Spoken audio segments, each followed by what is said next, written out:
Hello, people of the internet, welcome back to some more FNaF news. We've actually got quite a bit to talk about today, so I'm not going to waste any more of your time, but feel free to scroll down, tickle that subscribe button to stay up to date with all the FNaF news. And first up, let's talk about the Ultimate Guide version 2.0, which is the next entry in the FNaF guidebook novel series, and that has unfortunately been delayed from September 16th, 2025 to December 2nd of 2025. And this guidebook is going to tackle the Fazbear Fright novel, Security Breach Into the Pit by Megacat Studios, as well as the upcoming Secret of the Mimic game by Steel Wool. Now, a lot of people took the September release date as an estimation that we should get Secret of the Mimic in spring or summer of 2025. However, with this book now being delayed to the end of the year, I mean, that game could release at any point next year. So I would love to know what are your thoughts on this book getting delayed. Do you think it's because of the release date for Secret of the Mimic? And actually, a FNaF book that releases in just a couple days now on December 24th is Return to the Pit, the second volume in the brand new interactive novel series. And this just received a preview over on Overdrive showcasing a bit of the story. I won't cover the full preview, but I'll leave it linked down below in case you want to go check it out yourself. And now let's move on to some merchandise news, starting off with brand new TUBBZ ducks. Previously, we got some ducks of Freddy, Bonnie, Chica, Foxy, of course the classic FNaF 1 gang. And well, we've just gotten our first look at two brand new ducks coming in July of next year. And those characters are Circus Baby and the Puppet. We do know that Numbskull Designs, the creators of the TUBBZ ducks, are already working on more FNaF ducks. And well, I'd love to know what are your thoughts on their character selection so far. Are you going to be picking up the baby and puppet ducks when they release? And then moving on to some brand new FNaF plushies. Good Stuff just revealed a whole bunch of brand new FNaF plushies, including the toy animatronics Funtime Foxy, the puppet, and Spring Bonnie. It looks like these plushies come in various sizes, and it also seems like they're designed after the FNaF World characters. And well, that's not all for brand new FNaF plushies, because Funko just released a brand new plushie of Vanny, with this 16-inch plushie of Vanny exclusive to GameStop. And for some reason, just like the previous Circus Baby and Toy Bonnie plushies from Funko, this is also based on her Funko Snaps design, which I don't think looks as bad as the Toy Bonnie and Circus Baby ones, but it's certainly interesting, especially with the pizza cutter. But I'd love to know what are your thoughts on 16 inches of Vanny. You're gonna be picking her up when she releases, because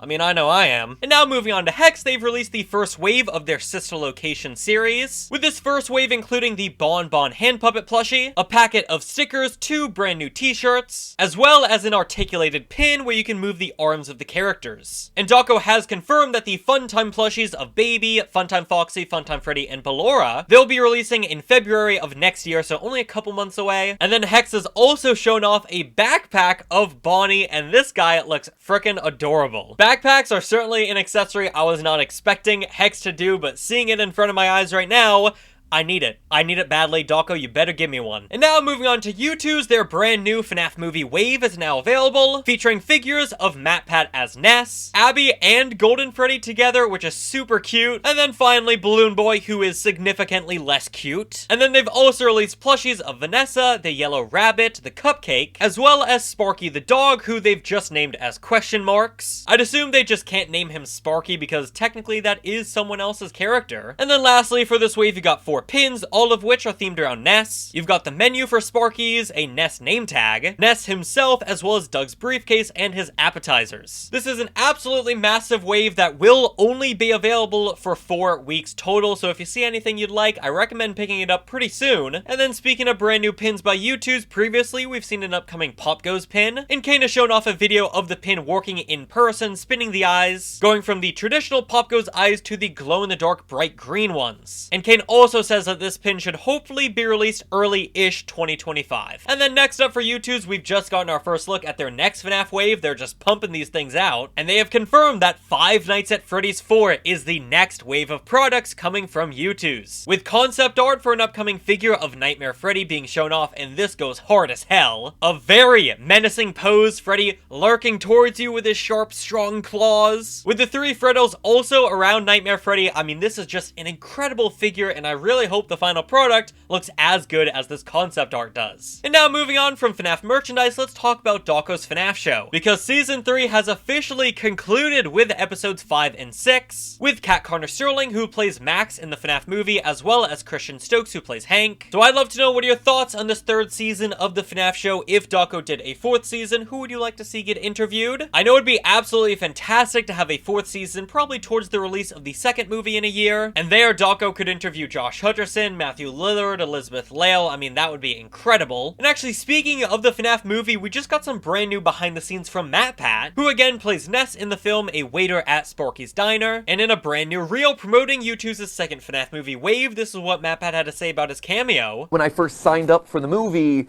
the waiter had no lines. I would just show up, drop off some menus, and then make my way out, and it was kind of a silent cameo. Scott thought it appropriate to give me these lines. That's amazing, and now people are making figurines of the character that wasn't even supposed to have lines in the first place. Some people say that, but you know, it's just a theory. Scott on set asked me to deliver that in the true game theory style. That's just a theory. So we ended up doing the take about 4 or 5 times, and that was the last one. He's like, go big with it, do the thing. And so I did the thing.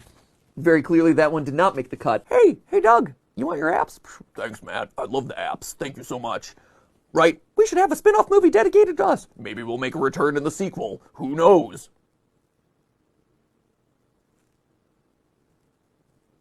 Who knows? So it turns out, originally MatPat was not supposed to have any speaking roles in the movie. He was just supposed to come in with some menus, drop them off, and then walk away like nothing happened. Well, I do think his just a theory line is a little bit on the nose, though I understand why it was included. I'm still extremely grateful that Scott gave Matt some speaking roles in the movie because he absolutely deserves it. We've heard some interesting ideas from Scott recently about YouTuber cameos in the FNaF movies. Cough, cough, Dawko's doggo. But I think the call to have MatPat speak during his cameo was absolutely a good one. And now lastly, let's move on to some game news, starting off by celebrating a few anniversaries. On December the 14th, Help Wanted 2 celebrated its 1-year anniversary, with Steel Wool releasing this artwork to celebrate the anniversary. And it's just really crazy to think that that game's already a year old. But if I think 1 year is bad for Help Wanted 2, imagine 3 years for Security Breach. Because on the 16th, Steel Wool released this artwork to celebrate the 3rd anniversary of Security Breach, and this might be one of my favorite they've released just because it's so funny to see the Glamrocks actually as the animals that they are. I think my favorite has to be Chica for this one. She just looks so concerned. And then lastly, for Steel Wool artwork, we had this one to celebrate the holidays, with a whole bunch of plushies of the characters as well as Jackie's box. And no, I don't mean that kind of Jackie's box. And then also, lurking in the background, you can spot the Mimic themselves. And so speaking of the Mimic, let's move on to some game news. And starting off with the game that had their first appearance, FNaF Ruin, the free DLC is now available on the Nintendo Switch. I did a stream here on the channel for it. It runs absolutely fantastically. And then speaking of ports, Steel Wool also revealed when other platforms would get the free content update for Help Wanted 2, saying in a brand new blog post, the Nintendo Switch, Quest, and Xbox Series X and S will be seeing this update too in early next year. But thankfully, it seems that Steel Wool was able to port the update faster than they expected, because the other day they released the free content update for MetaQuest. And then kinda out of nowhere, they also dropped a brand new trailer for Help Wanted 2. It doesn't have any new gameplay or anything, it's just to advertise that the game is now on all platforms. But that is going to do it for all the FNaF news today. Thank you all so much for watching this video, and I'll see you all on the flip side. Goodbye.